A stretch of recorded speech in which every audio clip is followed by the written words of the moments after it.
Like I said, I have horrible friends. Like, dude. Yeah. Okay, okay. Shoot, who does that look like? I swear to God, like it's Angelina Jolie. That one's my favorite, by the way. No. That one is definitely. oh, there he goes. Oh. Really need better friends. You were so cool. I think this only goes to show that you are like one hairstyle change away from any of these actors. Dude, this one's just scary because it fits. It is like you can barely tell. This one's not okay. This one's not okay. This one is not okay. Oh my God. I kind of look like Ryan from the Backstreet Boys. Oh my God, totally do. Where's my orange mocha frappuccino? This one also fits. This one, I can't believe it. Don't say that. Where is my? It does. It does. You can't tell the difference. Holy shit! You can. It's You're so. I mean, you know, I'm surprised with how well some of these like work, and you can't tell the difference. Okay, this one. What the fuck? Oh my God, that one's amazing. Yeah, that's all of them. This is gonna be the best video ever. I need better friends. You have amazing friends. No. I don't. Yes. I don't agree.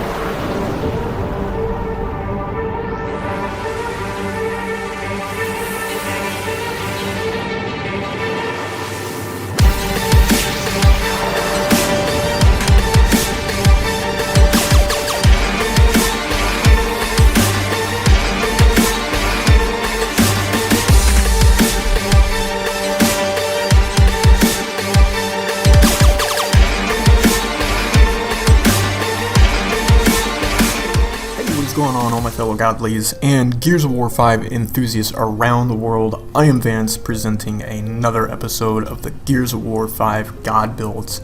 And today we're going to be taking a look at all of the melee classes, so your Blademaster, your Protector, and your Striker. Now, the reason why I'm doing 3 classes in one video is for the same reason that we did the Engineers in our first video. It's because they all basically play the same way. You're going to use the same strategies, the same tactics to get up close and personal and really dish out that punishment. Now, there's a few classes that differ from one another, so I'm going to take the time to explain the differences and then go into the technique that you're going to be using to play all of them. So first off, we have the Blademaster. I have a little bit of an issue with this class, specifically because I was playtesting the other day in escape mode, and when I meleeed classes, nobody was bleeding. I don't know why that is. I know that Protector is amazing at escape because you punch something twice and usually it's gonna die. Something big like Scions is gonna take like 4 punches, but it does a lot of bleed damage. Blademaster just isn't doing that. It says that in the cards that it can kill things with bleed damage. I'm just not seeing it, and I don't know why. Right here in the passive it says kills with melee or bleed damage heal half of your max HP, resist 30% melee damage. That's great, but I'm just not seeing bleed damage at all, and it's really weird. What I will say about the Blademaster is that because of the Electro Blade, you can effectively stun lock a lot of enemies in your way. You will do like a chain lightning that will bounce from one enemy and hit the other, and it just kind of stuns them like a jack electric shock. And this is also a really good boss killer. If you've got a Warden that's pushing on your base, Blademaster is gonna out melee them. In most cases, if any of these classes have a breaker mace, they're gonna out melee a Warden, and it's gonna be disgusting. The damage that these guys can put out is absurd. So how you're gonna build for the Blademaster is you're gonna go with Thrill of the Hunt, which is the 30% resist and forced healing near bleeding enemies. Again, I'm not seeing bleeding damage, but I'm hoping that my playtesting was just a glitch, and Blademaster really does do bleed damage. Also, Blade Dancer, each melee or bleed kill gives 35% melee damage for 15 seconds. This is great when you're getting overrun. You're going to want to have this because it essentially stacks the amount of damage that you're doing, so if you're in there and you're punching things, especially if not a whole lot of stuff is shooting you, like if you're getting swarmed by juvies. It's kind of situational, so you can maybe swap this mod out for something else. You've got your Brawler, which is 130% increased melee damage. That pairs really, really nice with the Blade Dancer. And then, as I said before, the Shock Chain. Electroblade affects 5 nearby enemies. So and this isn't even maxed out yet. It's 5, and it can still go up to 6. Brutal Claw. This is going to be pretty essential in Horde because you don't have a whole lot of range potential. You're going to be building pretty similar for Escape. You're going to have your Shock Chain, your Brawler present, but you also want to have Efficient Executioner, and this allows it so... This makes it so every time you kill an enemy, they will drop ammo, and this is up close, so if you execute them, they will drop ammo, and this helps either you or your team. It's just really, really good to have a Blademaster around for this reason. Thrill the Hunt is also present here, and then 30% ballistic damage resistance within 5 meters. Because you want to be closing the distance, you're going to want some resistance while you're up close and personal, so this short range deflection really, really helps. So that pretty much covers it for the Blademaster. I think that the Blademaster is actually the weakest of the 3, and that's why I wanted to spend a little bit of time talking about it.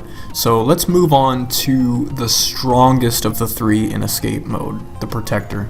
This is my personal favorite for Protector. I mean, like, if I'm not choosing Brawler or Demolitions, maybe even Tactician, this is my go-to. This is my #1 go-to aside from Infiltrator, and Infiltrator just destroys Escape mode, so keep that in mind. This class has a lot of potential. So the main difference here is the Drop Shield, the ultimate ability. It's really not all that useful, especially in Horde.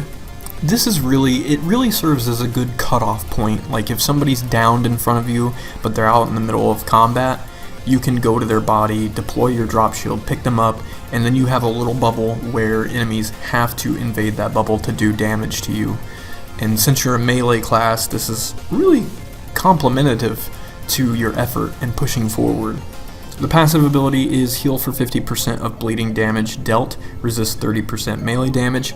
Again, similar to Blademaster, but I do definitely see the Protector bleeding enemies out, and the bleeding is very efficient with the Protector. I mean, like, this class is my go-to. So we have Big Knife here for 130% increased melee damage. We have Bloody Blade, which melee hits cause bleeding for 130% damage. We have Regenerative Field, regenerates 12 stim per second while avoiding damage. So you're getting stim on top of everything else, which Blademaster does not have. And then your Nasher mod, which is the 60% extra damage and active reloads. If you have an Infiltrator present, I repeat, if you have an Infiltrator present, do not pick up their Nasher. Let them have their Nasher. I don't care that this mod is present, they're gonna do better with it than you will. Honestly, if you're the only one in the party that has a proficiency with shotguns, then you don't have to worry about this. But if you've got an Infiltrator or a Slugger in the party, then it's more beneficial to you to let them have the shotgun and you not be greedy with it. Drop shield duration is kind of important for obvious reasons. You want more of a choke point to last longer, especially in those high intensity moments where you need to go out in the middle of nowhere and revive someone. And generally you're going to play the same way in Horde, although I would say that it's probably better for you to stick to Escape with Protector, because that's where they excel. I don't think I did anything differently with... Yeah, the build has literally not changed with Horde. This is just kind of a way to build, and if memory serves me correctly here, you've only got 8 mods to choose from, so it's not like you can make a tremendously different build with the promotional classes. So moving on to Striker, this is definitely my favorite for Escape in terms of like melee-centric builds. People are really sleeping on Striker. I'm going to try to record some gameplay footage of like the best plays with Striker, and people really severely underestimate how powerful the striker is. I mean, this class is a fucking wrecking unit. The only thing I really want to stress is that when you get your breaker mace, and this applies to all the classes, with whether you're playing protector, blademaster, or striker, you're gonna want a breaker mace. And if you're not using it, put it away, put it on your back. The number one way to hold on to one breaker mace the entire playthrough is to just use it on big targets that you need to take out quickly, like scions and the carriers, even matriarchs, but keep your distance from carriers and matriarchs because they can grab you and finish you off. I think that's bullshit, but just keep your distance and slam the right trigger to explode the ground near them, which will do splash damage and hurt them and bleed them if you're any of these melee classes. Yeah, you just want to focus on big targets with this. You don't want to waste a melee on a juvie, because you can just strike them normally with your normal melee. So have like a shotgun out and have that out at all times, because each shot that you take from an enemy will damage the breaker mace. I hate that about this weapon, but there's a caveat here. At the end of every wave, you can go and grab an ammo box, and it doesn't matter how damaged your breaker mace is, you will be able to repair that breaker mace. Striker heavily depends on a breaker mace. Out of all three of these classes, Striker needs the breaker mace more than anybody. So it's really crucial that I mention that here while we're talking about Striker, because with this one you have the ultimate ability, which melee hits knock back enemies and deal 50% more damage.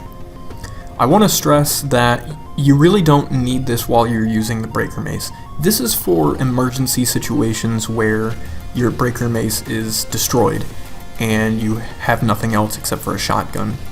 I would always use this ultimate ability when I'm fist fighting a warden or a scion, and even sometimes that doesn't work, but it does help, because if you can get them stun locked, you can just melee them to death, because Striker does do a lot of damage, and you will, with this build, give yourself stim just by meleeing them. Also, as a passive ability, when you're hit, you move 50% faster for 4 seconds. That's really great when you're sprinting towards a target trying to nail them with the breaker mace, but I would always try to plan surprise attacks. If you run into a Mulcher Scion, I don't care who you are, you're going down, and you're going down quick, especially in the higher waves of difficulty. So I wouldn't use this in Escape. I wouldn't use the Striker in Escape mode unless you know you're going to be fighting Wardens and you can kill one of them and pick up their breaker mace, because that's when it's going to be the most effective. But in Horde, oh my god, this class is a powerhouse. So without any further ado, I'm just going to show you what I use to build the best Striker potential. Enemies killed by melee explode for 80% damage. This isn't even maxed out, and I've wrecked an entire group with one explosion. Like with juvies, oh, forget about it. So when I have the stim siphon, melee hits grant 120 HP stim. That's really good because it makes you tanky while you're killing shit.